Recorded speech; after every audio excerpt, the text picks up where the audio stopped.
Hello and welcome to another Warhammer 40k Imperial Guard video with me, Oddworld Inhabitant, as your host. So I was asked a really good question in the comments, and it basically said,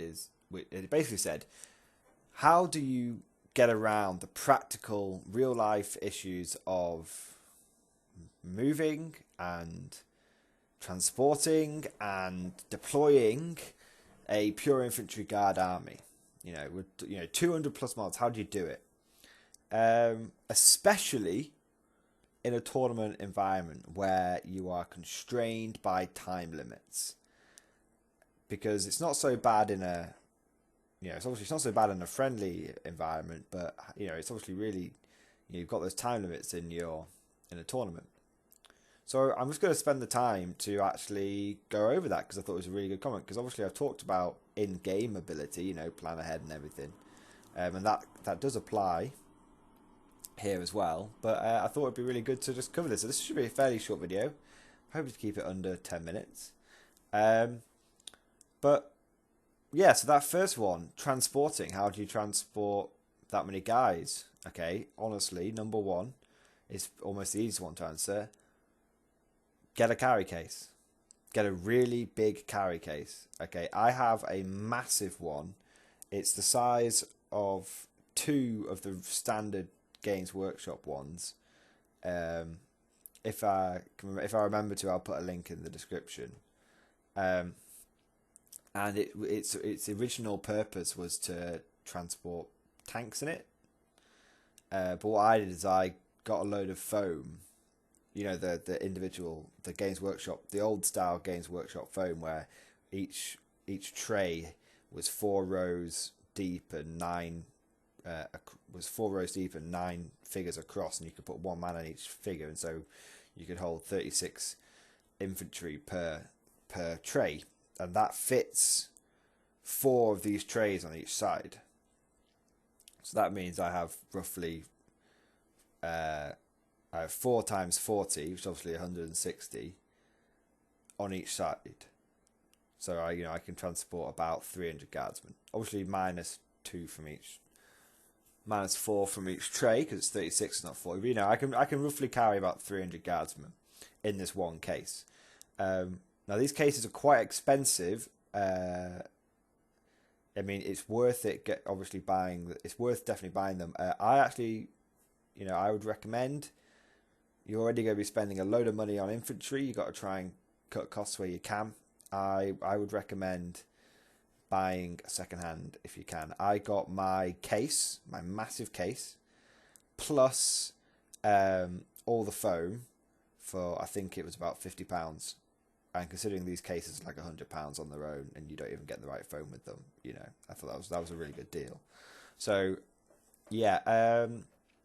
I know my brother has a massive Blood Angels army, and he has a KR multi-case, which is just a big crate, and that has, again, it has this foam where it's, these trays where it's 9 across and 9 infantry models across and 4 infantry models down, and he can fit about 6 in his KR multi-case, and he's filled every row with Death Company and Blood Angels and Terminators, so. That as well, I can recommend a fairly big KR multi-case. But yeah, that's how you transport it.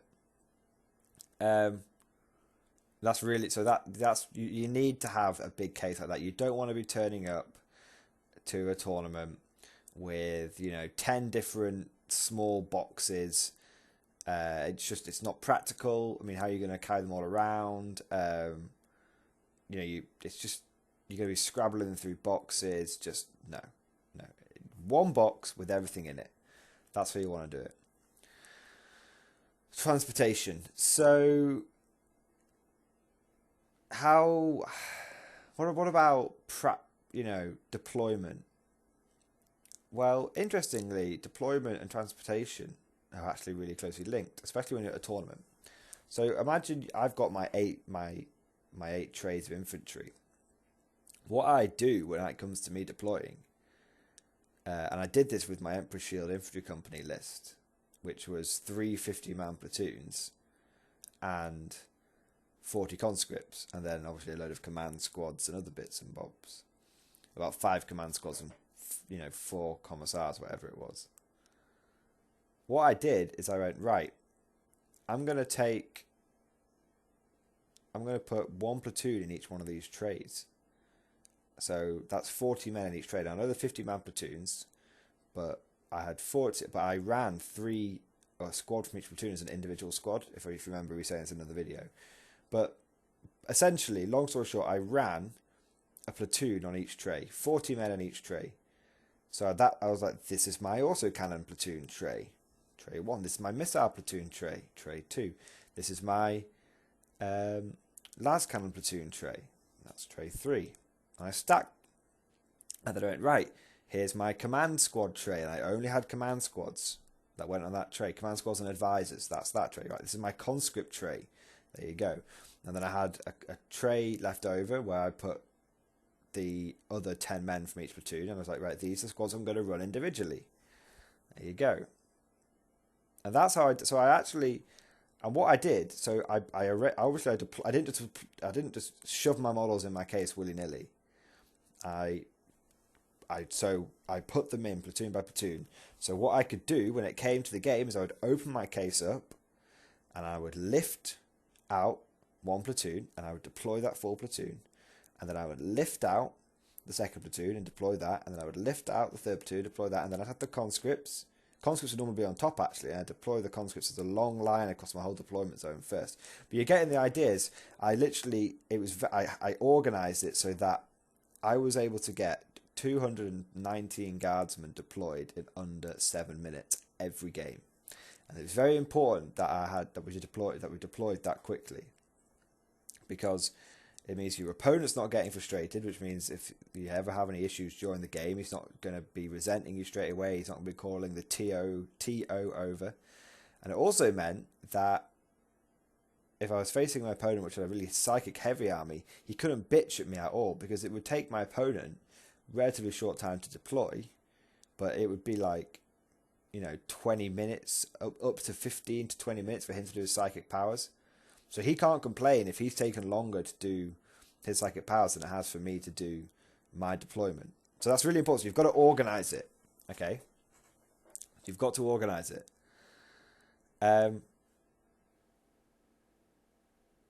What else was I going to say? Yeah, okay, and it's really important as well. When you're removing casualties, it's really important to, if you can, put them back in the foam trays that they came in. So like, right, the casualties from platoon 1 I'm going to put in tray 1, casualties from platoon 2 I'm going to put in tray 2.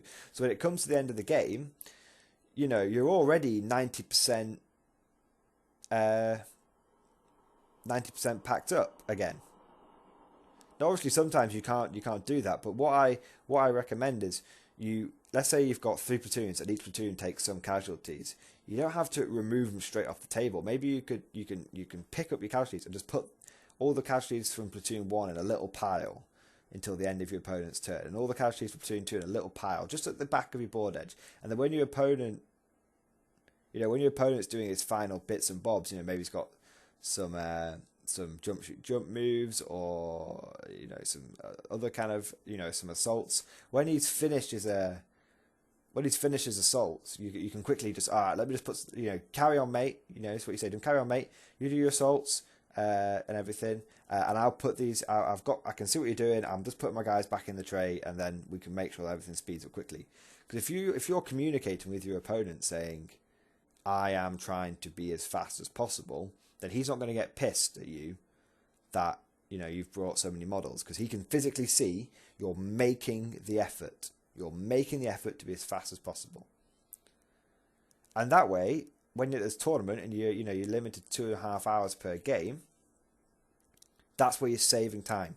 So your deployment is all done in 7 to 10 minutes, and your packing up should take you about 5 minutes. Because remember, you're not packing up any terrain or anything. This is a tournament. It's all that the table's going to stay the same. So that's it. So that's how. And then obviously we've got my other video I did on mobility, and that's all about planning ahead. Okay, planning ahead.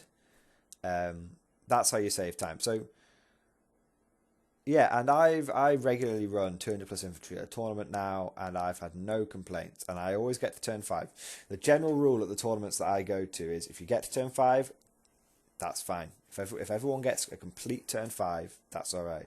Because most of the time even when you're playing, when tournament players, like competitive lists are playing each other, they've got so many invisibility rolls and psychic dice and blah and all this other bullshit going on that sometimes you'll have 2 lists which have only got about 30 models in each, and they don't get to turn 5 because there's so many re-rolls, and the top tournament players, so they're fighting tooth and nail for every rule, and the rules lawyering as much as they can, So it's been quite funny. And I know I'm over 10 minutes now, but I won't be much longer.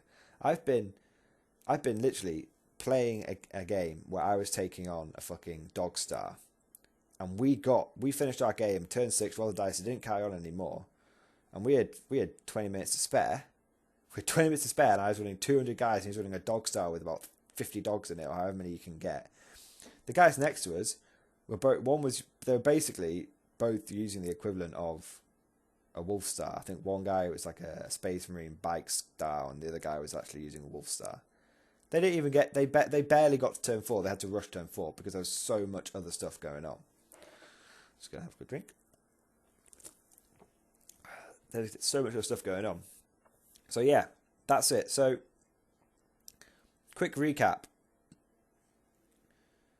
How do you transport it? You have to get a decent case. You have to protect your models. You don't want to turn up to tournament with 200 guys and they're all, half of them are broken because you just shove them in boxes. No, turn up, invest in a proper case. It's worth it. Okay. Number 2, organize when you're packing your guys in that case. Pack them in platoon by platoon. Okay, that's how you got to do it. These are my 40 conscripts. These are my 40 conscripts. These are my autocannon blob, missile blob, las cannon blob. Organize it so that when you pull your models out, you deploy. You don't want to be there like, oh shit, where's the metal gun for that squad? Oh shit, where's the grenade launcher? Oh, it's all unorganized. I've taken 30 minutes to deploy, and my opponent's really pissed. No, deploy. Pack your men away how you want to deploy them, and put them in the sequence you're going to remove them from the box. It's the sequence you're going to physically deploy them. So you take a tray out, deploy all those guys, put that foam tray to one side, and do the next one. Okay? And how do you make sure that system stays working? Well, as best as possible, as you're removing casualties, you fill the trays back up. One other piece of advice, very quick piece of advice. Sometimes it's not possible, as I was mentioning, to fill these trays up. Oh, I've got these exact 40 men from platoon 1 and these exact 40 men from platoon 2. Well, you might find easier. Let's say you've got 2 of these 40-man trays. Pardon me. And obviously you're going to be taking lasgun casualties from the front. What you might find easier is just deploy, when you've got your 2 trays, you just fill up tray 1 with the lasgun guys from that platoon. It's difficult to say it. Okay, so you've got these trays of 10. Right. This is how I'm going to explain it. You've got a foam tray, right? You've got 2 foam trays, okay, and each row can hold 10 men. You might have to double up, but 10 men. Okay, only 6 of those are going to be lasgun guys, because then you're going to have 1 grenade launcher, 1 sergeant, and a heavy weapons team. So it doesn't matter where these casualties are coming from. If it's platoon 1, platoon 2, platoon 3, you fill tray 1 up with 6 lasgun guys per row, and then tray 2 up with 6 lasgun guys per row, and then tray 3 up 6 lasgun guys per row, regardless of which platoon they actually came to.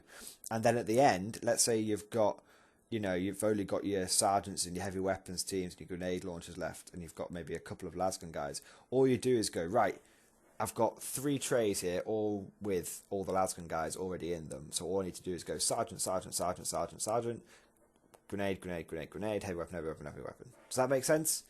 So if you can't physically be there putting every guy away, this guy came from platoon 1. It doesn't really matter if lasgun guys from platoon 1 get mixed up with lasgun guys from platoon 2. That doesn't really matter. I hope that makes sense. I hope you enjoyed the video. I hope that answered your questions sufficiently. And yeah, thank you all for watching, and I'll see you guys next time.